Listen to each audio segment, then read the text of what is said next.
창세기 3장 9절 말씀입니다. 창세기 3장 9절 아주 짧아요. 제가 준비했습니다. 같이 한 목소리로 읽어보기를 원합니다. 시작. 여호와 하나님이 아담을 부르시며 그에게 이르시되 내가 어디에 있느냐. 아멘. 오늘 이 말씀 가지고 영화 파리대왕, 파리대왕에서 등장하는 인물이나 이 내용들이 과연 우리한테 어떤 의미를 부여하는지에 대해서 함께 나눠보기를 원합니다. 제가 오늘 화면은 여기까지만 띄우도록 할게요. 자. 내게서는 도와드릴 수 없는 일이에요. 자, 여러분 오늘 함께 나눈 이 파리대왕이라는 영화 보신 분? 난 본 적 있어요. 아니면 책을 본 적 있어요. 한 친구 한번 손 들어볼래요? 그 친구가 딱 하나밖에 없어요. 우리 그래도 제 형이라고 제일 오래된 거라서 오래된 거 읽어본 것 같아요. 이 영화도 몇 번 나왔죠. 리마스터링 되는데 이건 1990년도에 리마스터링 된 작품이에요. 그 이후로 새로 만들어진 건 없고 근데 이와 비슷한 소재의 영화는 좀 있는 것 같아요. 자, 파리대왕이라는 이 영화는요 1954년에 발표된 윌리엄 골딩이라는 사람의 소설입니다. 출간 당시에 처음에 출판했을 때는요 한 3,000부밖에 안 나갔대요. 3,000부면은 그냥 그 출판하는 비용은 벌었어 뭐 그 정도거든요. 그런데 시간이 지나자 이게 베스트셀러로 등극합니다. 그래서 1960년대에 들어서면서 수많은 학교 학생들한테 읽히게 되고 그래서 1983년에 이 책을 가지고 이 윌리엄 골딩이 노벨 문학상을 받게 됩니다. 영화에 등장하는 여러 가지 상징들이 있어요. 이 영화는요, 상징이 주를 이루는데, 그런데 저는 크게 인물 중심의 구도를 한번 보기를 원했습니다. 자, 첫 번째, 랄프라는 친구가 있죠. 랄프. 그쵸? 섬에서 적응해서 살아가는 것보다는, 여기에 안주하는 것보다는 우리가 어른들에게서 구원을 요구해야 된다. 그쵸? 거기에 더 중점을 두고 있는 리더였어요. 섬의 높은 언덕에 그래서 모닥불을 피우게 하죠. 그래서 동생들한테 그 불을 꺼트리지 말라고 이렇게 강조를 합니다. 근처를 지나가는 배나 또 비행기가 그 연기를 보고 자신들을 구원해 줄 가능성에 조금 더 비중을 두는 인물이 이 랄프라는 인물이고요. 근데 붉은 머리의 잭이라는 친구는 정반대의 스타일이죠. 이 친구는 구원 따위에는 관심이 없어요. 그러니까 눈에 보이지도 않는데 어른들이 뭐 와서 구원해 줄 것을 기다리는 바에 차라리 여기서 잘 적응해서 잘 먹고 잘 살자. 여기에 중점을 둡니다. 그래서 이 친구가 치중하는 건 뭐예요? 섬에 사는 야생돼지, 멧돼지를 사냥해서 이 동생들을 배불리 먹이는 것이었어요. 여러분 이 두 모습은요, 이 랄프의 모습과 이 잭의 모습에서 우리는 이 땅을 살아가는 가장 전형적인 두 개의 태도를 우리가 만날 수가 있습니다. 하나는 언젠가는 하나님으로부터 이 세상이 우리가 세상 속에 있잖아요. 세상으로부터 하나님께서 우리를 구원해 줄 것이다 라고 믿고 그 약속을 중심으로 살아가는 사람들. 또 하나는 여러분 이스라엘 민족 그 자체가 그 제사를 드리잖아요. 그래서 성전에 불이 있잖아요. 그죠? 꺼뜨리지 않는 불. 그 불을 중심으로 살아간 것을 보면은요, 이 랄프가 이 불을 되게 중요하게 여겼잖아요. 그 상징하는 바가 있는 것 같아요. 근데 잭은요, 정반대의 모습을 보여주죠. 그렇죠? 언젠가 어른들이 우리를 구원해 줄 거야 라는 사실을 믿지 않아요. 관심도 없어요. 그냥 당장 이 섬에서 우리의 배고픔을 해결하는 것이 삶의 중심이 됩니다. 그래서 언덕 위에 모닥불 따위는 신경 쓰지 않아도 되는 거예요. 그 필요 없어. 그런데 다만 그런 현실 위주의 생활 태도가 결과적으로는 어마어마한 희생을 예고한다는 점에서 여러분 그것을 알려주지 않죠. 그런 희생들이 있다는 것을 알려주지 않아요. 여러분 영화 보면서 어땠어요? 어린아이들 나오는 것 치고 되게 꽤나 잔인하죠. 그렇죠? 잔인한 장면이 있습니다. 모자이크 처리 오늘 돼 있긴 하지만 꽤나 잔인한 점이 많았어요. 당연한 결과로 소년들 사이의 리더십은 처음에는 라이프였다가 점차 잭으로 옮겨가게 돼요. 왜 그럴까요? 왜 그럴 것 같아요, 여러분? 현실적이니까. 그래서 보면은요, 랄프 근처에는요, 아는 건 많지만 지독한 근시, 그러니까 안경이 없으면 살 수 없는 피기라는 친구, 그리고 이 안에서 가장 도덕적인 성품과 판단력을 가진 사이먼이라고 나누는데, 그쵸? 이것도 예언자를 상징합니다. 이 랄프를 도와주는 두 친구가 있지만 이 상황을 바꾸지는 못해요. 결국 어떻게 돼요? 피기의 안경이 이 불을 피우는데 절대 없어서는 안 될 도구인데 이것마저도 잭 일당한테 뺏기고 말죠. 가장 중요한 건데, 그렇죠? 그래서 스토리가 점점 우리가 상상을 초월하는 비극을 향해서 치달아갑니다. 피기는 바위에 맞아 죽고 사무엘은 동굴 속 괴생명체를 알아내고 이제 그것을 알려주기 위해서 달려가지만 해변에서 광란의 춤을 추고 있던 그 잭 일당에게 난자되어서 죽고 말죠. 그러니까 이 모습이요, 실제 현실 속에서, 우리가 살아가는 현실 속에서 참된 지식인과 또 예언자들이 처하는 상황을 단적으로 보여주고 있다는 거예요. 윌리엄 골딩이라는 사람은 전쟁을 경험한 사람이었어요. 뭐 산업혁명과 이런 것들 때문에 굉장히 경제적으로 그 다음에 기술들이 발전하고 있지만 그런 거에 비해서 전쟁의 그 참상은 너무나 참혹했다는 거죠. 자, 이 크지 않은 섬에서 이 숲속에 숨어있는 랄프를 찾아내기 위해서 결국에는 소년들이 섬에 불을 지르죠. 그렇죠? 불을 지릅니다. 마침내 이 작은 불이 거대한 산불이 돼서 온 섬을 뒤덮게 되고 이 랄프가 동료였던 소년들한테 쫓겨나서 토끼처럼 막 달아나다가, 그쵸? 이제 쫓기다가 결국에는 바닷가 모래사장으로 도망쳤는데 더 이상 갈 길이 없죠. 바다밖에 없어요. 그죠? 근데 소년들이 괴성을 지르면서 쫓아왔는데 무슨 모습이 보여요? 이 모래를 밟고선 어떤 한 다리가 보이죠. 군화를 신고 있어요. 그죠? 천천히 고개를 들어갔어요. 군복과 바지와 허리띠 그리고 그 위에 장교 모자를 쓴 어떤 어른의 모습이 보였죠. 그 뒤로는 뭐가 보여요? 군인들의 보트, 헬기, 이 사람들이 상륙 중이었어요. 그리고 멀리에는 해군 함정이 떠 있었습니다. 랄프 뒤로 잭 일당이 도착합니다. 와! 소리 지르다가 갑자기 어떻게 해요? 갑자기 멈춰서서 이렇게 되죠. 이 모습이 여러분 되게 신선해요. 이 모습을 얘기하고 싶어요. 굉장히 그냥 어린 소년의 모습으로 돌아갑니다.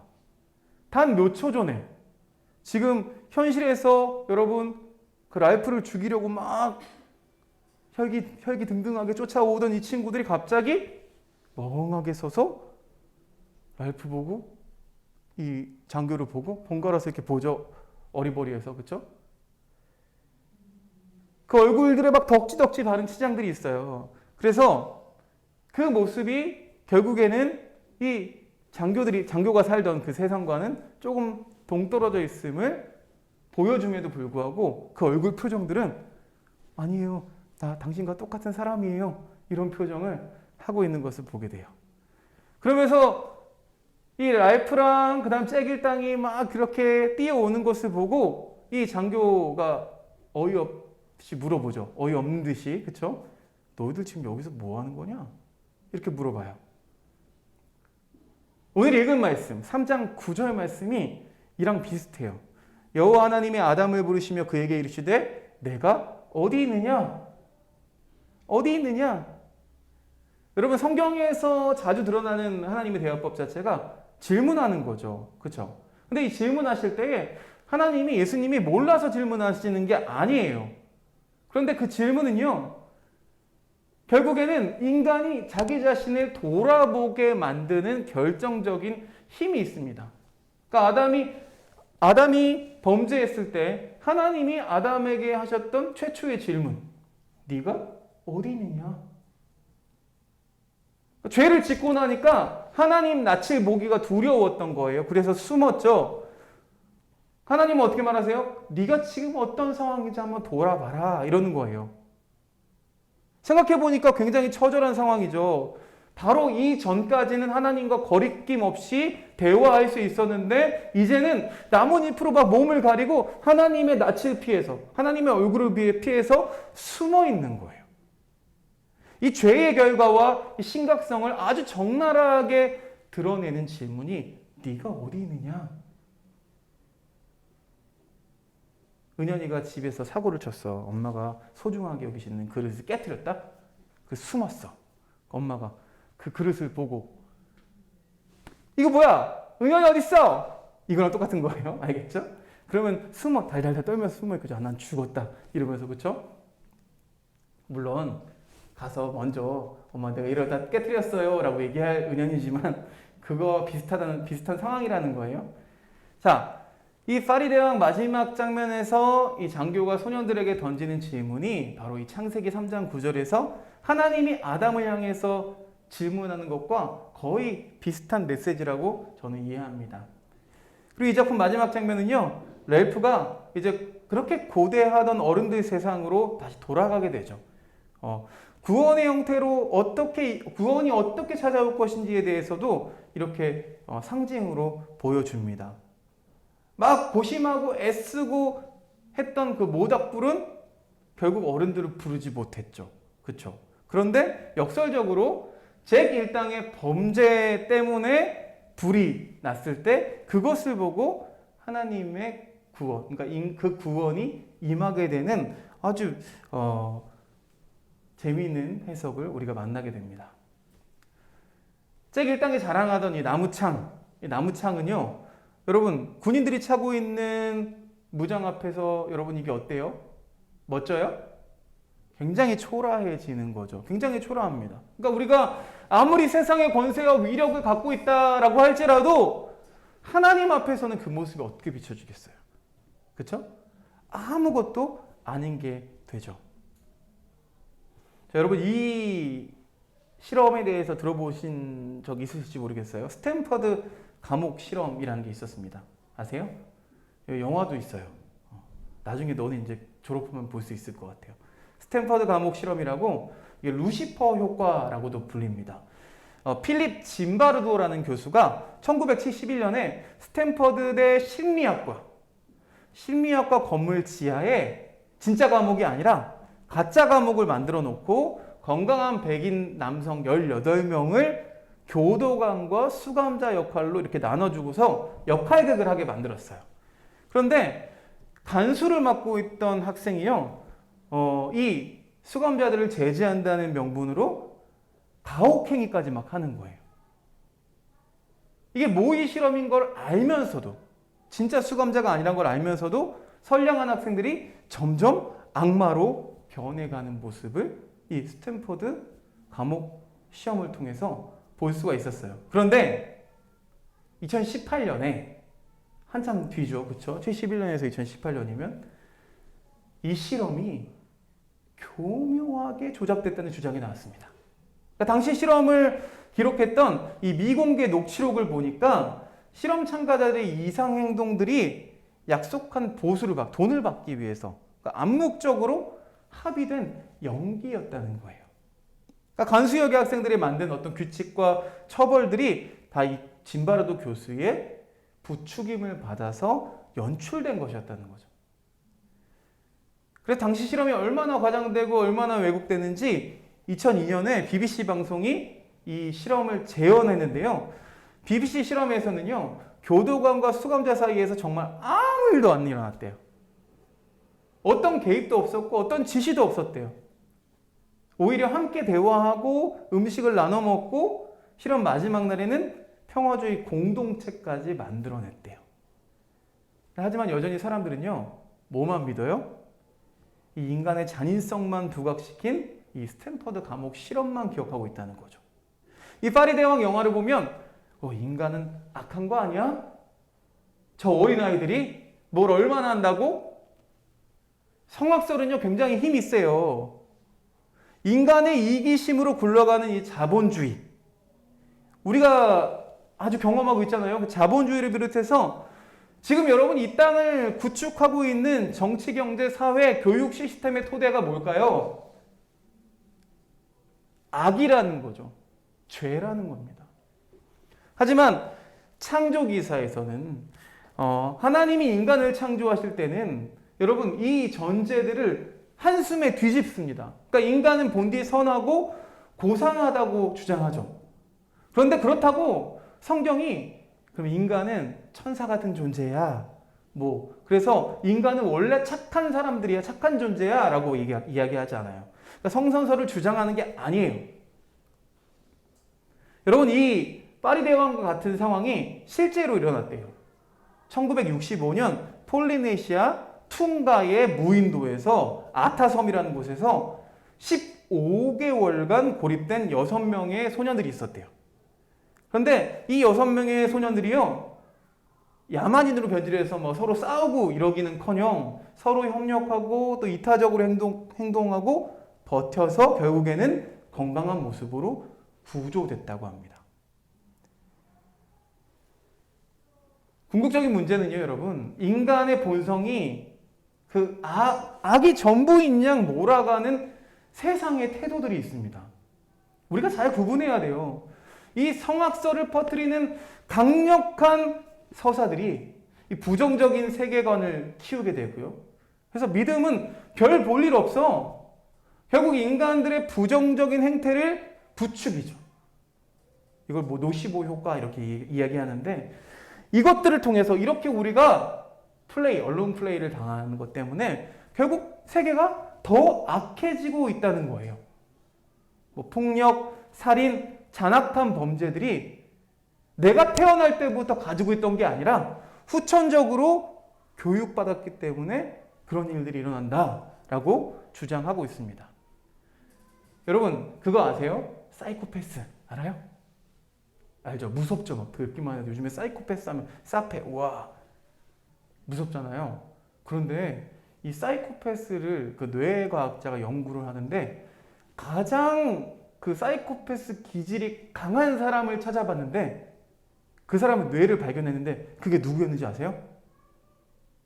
자기 자신이었대요. 그런데 전혀 사이코패스의 기질이 없어. 오히려 그것을 연구하는 사람이었다고요.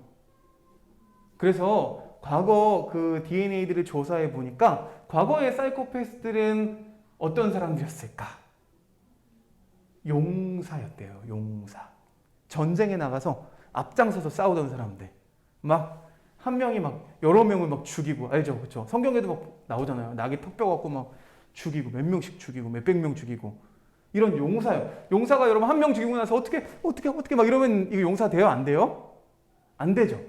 그 시대에는 이런 사람들이 용사였는데 지금은 어때요? 지금은 그걸 감당할 수 없는 사회적인 소수의 소외된 사람이 돼버린 거예요. 그런데 부모의 교육이나 환경을 통해서 그 사이코패스 기질이 나타나지 않는 사람도 아주 많이 있다고 해요. 그러니까 환경이 중요했다는 거죠. 여러분 그러면 이런 악순환의 세계, 이 파리대왕과 같은 이런 세계, 이것들을 끊어내기 위해서 여러분 우리는요 창조기사를 다시 한번 살펴볼 필요가 있어요. 하나님은 우리를 만드셨는데 하나님 우리를 만드시고 뭐라고 말씀하셨어요? 좋다, 선하다 라고 말씀하셨다라고 제가 말씀드렸어요. 그렇죠? 호모사피엔스, 우리 인간들이 여러분 살아남을 수 있었던 이유가 뭐였을까요? 지금까지 살아남을 수 있었던 이유, 역사적으로 돌아보니까 이타성 때문이었대요. 남을 도우려는 마음, 타인과 서로 협력하고 공감하는 그 마음들을 통해서 유지가 될 수가 있었다는 거죠. 여러분 폭력과 적대, 불신과 냉소가 빠르게 세상을 지배해왔고 지금도 지배해 오고 있습니다. 그러나 우정과 친절, 협력과 연민, 이것도 역시 전염될 수 있습니다.